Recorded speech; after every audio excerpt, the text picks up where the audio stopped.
Welcome to the Sam the Answer Man podcast. For 30 years, Sam Ventola has been an attorney, hearing officer, professor, and mediator. Now he's here to answer your legal questions. Sam the Answer Man, law made simple. Here's your hosts, Sam and Gina Ventola.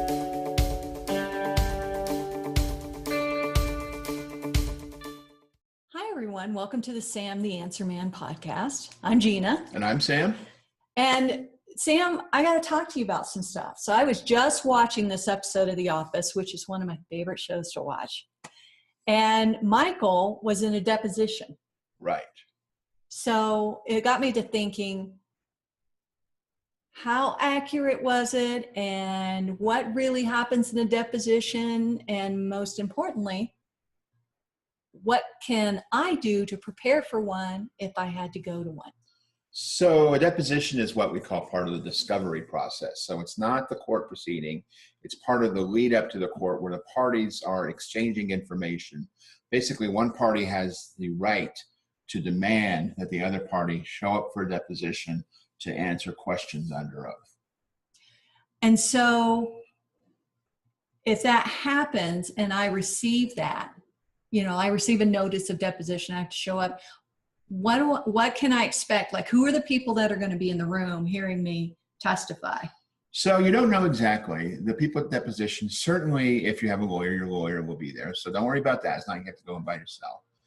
Secondly, the opposing lawyer will be there. And third, a court reporter will be there. So those are the people who are going to be there. And the court reporter will be there with a device to take down everything that is said during the deposition. Other people who might be there are the opposing party has a right to be at the deposition. So the opposing party may be there. And if the deposition is being videotaped, then there might be a videographer there who's going to be operating a camera and a tape recorder, like we're on camera now, and we'll be tape recording the deposition, but they don't do it the way we're doing it with the camera. They actually have a person filming the camera. So, okay, on the Office episode, so they had all those people there that you just described, and they had this old guy there, like he was some kind of judge or arbitrator stuff. Is there anyone like that there? Almost never. So in a very, very contentious case where there have been problems with discovery in the past, there may be what's called a special master, somebody who supervises discovery disputes, or even the judge may be at depositions. Sometimes they're taken at the courthouse so the judge can come in if the judge needs to. But that almost never happens. Generally, that person will not be there. And the videographer, your deposition will only be videotaped if you receive notice in advance that it's going to be a videotaped deposition. Most depositions are not videotaped, but sometimes people videotape them either because they think that person is not going to be present for trial, or more commonly, they do it just sort of as an intimidation tactic where they feel like it'll put you off balance or something. So kind of like the bright lights interrogating kind of thing. Right, yeah, they try to scare people that way. That's one of the many things that get done in depositions in order to try to sort of put you off and maybe make you make some mistakes. So if I'm called for a deposition, is this when I come and prove my case? Like, hey, dude, you're full of crap. No, and you really shouldn't think of that way. A lot of people think of depositions and say, all right, now is when I tell my story. This is not when you tell your story. This is when you answer the questions that are put to you, and only that. You should not think of a deposition as a time when you're going to make your case. The deposition is something you have to submit to because you're required to answer questions, and that's all you should be doing. You should not be trying to make your entire case at the deposition. So when I'm answering questions, I mean, much like Michael did in the episode, saying something stupid like that's what she said is not a good idea. No, you want to be professional, and you want to remember that everything's being taken down. And, the most important thing in deposition as well as trial is you always want to tell the truth. If you're starting to say things that aren't true, like they say, you weave a tangled web, and it's all going to come crashing down. It's a violation of the law because you're going to be under oath. So always tell the truth in deposition, and you want to treat it seriously. You don't want to, make jokes or anything like that. You want to make sure that you're answering the questions, you're answering them completely, but you're only answering the questions that are put to you.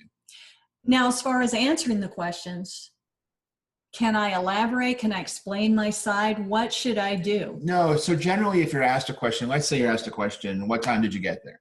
And you say, oh, I got 9:30 a.m. That's the right answer. The wrong answer is, I got there at 9:30 because I had to stop at the store and I really had to go because we were out of milk and I had to get diapers. Do not go into that stuff because that was not asked you. If at trial you want to say those things, you can. But only answer the question. Answer it completely, but think very carefully about what question was given to you. And if the question is yes or no, say yes or no. And if the question is, what time did something happen? Your answer should be a time and not something else. So what are the kind of things I should look out for? Well, again, saying more than you're asked is a big one. Another thing is, one of the sort of tricks that people who take depositions who are skilled at it will do is they'll try to get you on a very fast pace. They'll start slowly and then gradually they'll start rifling questions at you faster and faster and faster. They're trying to get you to answer as fast as possible. That's always bad for you. You always want to take control and think about the questions while they're being asked and then give your answer. I mean, I'm not saying wait 10 seconds, but take enough time so you can really understand the question and really understand what you're giving as an answer. The other thing is sometimes you'll get questions that you don't understand, or they're sort of loaded questions that are unfair. Have you stopped beating your wife? Okay. So you got to think about those questions, or maybe they may be a compound question, have your kids grown up and have they graduated from college? Those are two different questions. So you need to think about those questions. And one of the things that you can do in deposition, you can always do this, is say, I really didn't understand the question the way you asked it. Can you ask that a different way? And that's a very good way of handling that if the question is confusing or if the question is unfair because it's assuming something like, have you stopped beating your wife? Now, what about if there's a problem with the question they ask, like it's improper? So can I object? Like, objection. Can I do something like that? Well, you can't say objection, but you can say what your problems are with the question. But your lawyer will be there to help you. And so there's two ways that your lawyer can help you during a deposition. One is you can take breaks during the deposition, and either you or your lawyer can always ask for a break as long as the question is not pending. So if you've answered a question, you can say, can I take a break now? And you can do that at any time if you need to take a rest, if you need to go to the bathroom or whatever. Or if you want to speak to your attorneys, like, what are they getting at here? What should I be looking out for? Are they trying to trick us? The other thing the attorneys can do is they can make objections. Now, the attorneys can't really coach you with the objections. They can't say, objection, everybody knows that it happened this way. But they can make certain objections that if you listen to them, they may give you some ideas about what the attorney is thinking about the question. For example, we just talked about sort of an unfair question or a question that's loaded. Well, the attorney can't say, hey, that's an unfair question, the question's loaded. The attorney can say, object to form of the question. And if you hear that, you go ahead and answer, but think about what the attorney may be thinking. Oh, that my attorney says there's an objection to the form of that question. Is that something that I should be worried about? And either in that case, if the attorney said that, or even if they didn't, you may think about saying, hey, I want to ask you to rephrase that question because I don't understand it the way you did. Another objection that an attorney may give is called objection to foundation. So that means that the attorney is saying, they're really asking you something that's not really something you know, okay? Why was your husband mad at you? Okay, you wouldn't know that. So that's something they can ask your husband. And so your attorney may be signaling that by saying, object to the form of the question. Another objection is objection asked and answered. Now, one thing that attorneys like to do is if you've given a good answer to a question during the deposition, they will circle back to that later on and ask it a different way, hoping that you give a different answer. Now, a good thing to say if that happens is, I think I gave that information before, and I don't think I have anything to add to that. But again, your attorney may signal that your attorney thinks that's happening by giving the objection asked and answered. And so it's like when our kids ask us, Mom, can I go to the concert? And I say no. and then they say, hey, my friends are going to the concert. Can I go with them?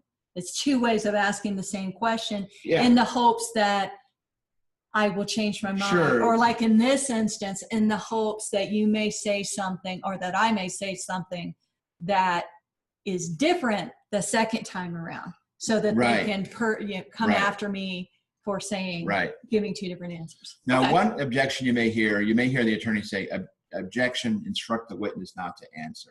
In that case, you don't answer. The attorney is saying that there's privilege or some reason why you're not required to answer that question. Very often it has to do with your conversations with your attorney and so forth. If your attorney instructs you not to answer, then you don't answer. So what if it's a lay person like me being deposed? I don't have an attorney there and these things happen. Well, I mean, then you have to think about these things on your own, and you can give the objections if you're what we call pro se, and you can give all of the objections that I just gave. And I've done that myself. I was deposed once and I didn't have an attorney there, and I gave the objections and went ahead and answered the questions as appropriate. And I objected to some and instructed myself not to answer because they had asked about things that I talked about with my lawyer. Now, what happens? I'm in the deposition. You're my attorney. They ask me something. You object to it for whatever reason, and they want to argue with you. Does that ever happen? It does happen, and sometimes people will call the judge, like if they're upset about the objections that are being made, or if they're if they're mad about an instruction not to answer, or if the defending attorney says, hey, you're asking a bunch of questions that you want to get into, and I'm gonna put a stop to this. That's the kind of thing that may result in somebody calling the judge while you're in a deposition. Another thing to think about in a deposition is this. As you just said, when you're deposed, the reason they're doing that is they're going to take that transcript. And if you say something different at trial, they're going to get that transcript out and say, hey, when I asked you in your deposition about that, you said this. One real good thing to do in a deposition, especially if they're asking you about a lot of details and dates and things like that, is to say, I think that there's a document that could help me answer that question. Because when you're in deposition, they're trying to give you a little memory test, and they're trying to make you look bad by saying, oh, you don't know when this happened and this happened. But when you're at trial and you're testifying, there'll be a big book of exhibits in front of you. And your attorney will be able to tell you, okay, turn to exhibit 34. What does that say about when this happened? And you're allowed to refer to that. So if they try that trick and they say, hey, I asked you about this document, about what this was, and you said you didn't know, you can say, yeah, and I told you there was a document and you wouldn't let me look at it, and here it is. So anytime somebody gets into something that you think is contained in a document, or they're just trying to be a little quiz master about dates and so forth, remember that. Say, I think there's a document that may help me with that. So what if they ask you a question? I don't know, this gets kind of tedious, but I kind of like to know these things, and we all just watched the Office episode. I'm sure you've seen it. It's on Netflix. What if I don't know the answer? What if they ask me something I don't know? There's nothing wrong with saying, I don't know. Don't think that you have to come up with an answer to something you don't know the answer to. But I mean, is there a better way to say it than, I don't know? Well, there is sometimes, because if you're concerned that you think maybe you'll remember it later on, there are ways of saying is, that's all I can remember right now. And a skilled attorney, and not all of them are, but a skilled questioner in deposition will give you questions like, tell me every single reason why you decided, not to hit the brakes, before the accident. Well, you can sit, and then they'll keep coming at you after you give some, anything else. That's what a very skilled attorney will do. When they do that, you might say something like, that's all I can think of right now. Give yourself a little wiggle room if you think that you might remember other things later. So you're saying then at trial, if I'm on the stand and they ask me those kind of questions, right, I could at that time, oh yeah, I remember now. Yeah, because it'll open the deposition and said, and you said, that's all I can remember right now. Yeah, that's what I said, because that's all I could remember right now, but I have since remembered something else. Or I reviewed the accident report or something like that. Right. Okay, so let's say I'm being sued, I don't have an attorney, I'm being deposed. Can I hire an attorney just to represent me in the deposition? Yeah, I think you can. You can hire an attorney to enter appearance just for deposition. And it happens all the time if you're a non-party. Like a witness. Okay. Yeah. That's pretty cool. So after that, everything's over, the deposition's taken, you mentioned the transcript. Right. Where is this theoretical transcript? Where is it kept? So the court maintains reporter it? who's there will then prepare a transcript.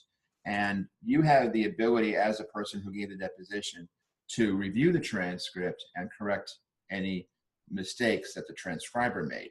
You're not allowed to change your testimony at this time. You're required to make sure the transcript says what you think you said in the deposition. But again, if you thought of something after the deposition, it's not appropriate for you at that time to change your answer. You're supposed to be reviewing that transcript to make sure it corresponds with what you said.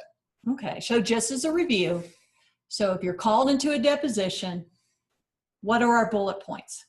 One is, if you, first of all, only answer the question that's asked. Well, first of all, tell the truth, okay? Second one always tell the truth. Second one is only answer the question that was asked, but answer that completely. The third one is, if you don't understand the question, especially if your attorney gives an objection to the form of the question, you can say, I don't really understand that question. Can you put it another way? Another one is, if you do not know the answer, say, I don't know. Don't make stuff up. If you don't know the answer, say you don't know. It's important, again, if you're being quizzed on things, to say, I think that there's a document that might provide information on that. It's very good if you can do that as many times as you can during the deposition. And then finally, if you're being asked about something that you were already asked about and you gave a good answer then, to say, I don't have anything to add to what I already said about that earlier in the deposition. And then there's the one about if they ask you questions like in rapid fire succession. And always do not allow them to establish a very fast pace from deposition. When you get the question, think about it, go ahead and take your time, give an answer. And then the other one you mentioned about the, if they had already asked you the question. Yeah. And they're trying to rephrase it Right. a different way to try to catch you. Again, if you think you've already answered that question, if you think you've already given that information early in deposition, you can say, I don't have anything to add to that other than what I already said in the deposition. So there you have it, guys. If you ever get called into a deposition. Now you're ready. Now you're ready. If you have any questions on that, you can contact Sam at sam@samventola.com is our email address. And you can also, call us and schedule an appointment. And we are on Instagram. We are on Instagram. We are on Twitter. We are on Facebook. We are everywhere. You can't turn around without seeing us. But another thing, if you want more information about this topic, Sam has written an incredible article on our website, VentolaLaw.com. Down on the bottom right, we always have our most recent blogs. And Sam has written a great blog on preparing for a deposition because, sometimes you get called and it's like, what? We can help you through that. So with that being said, thank you for listening to our podcast. Be sure to subscribe to our YouTube channel, Sam the Answer Man. And again, we're on a lot of social media channels. We're also on Stitcher and Anchor for our audio podcast. We're going to give a shout out to our guy, Dean, here, who's helping us with sound today. Yay, so Dean. Dean's awesome. Sam's awesome. And you're awesome. Thank you. If you would like to discuss your legal issue with Sam, please contact Ventola Law at 303-864-9797 or check out our website at www.ventolalaw.com. Ventola Law, mediation and legal representation at an expert level.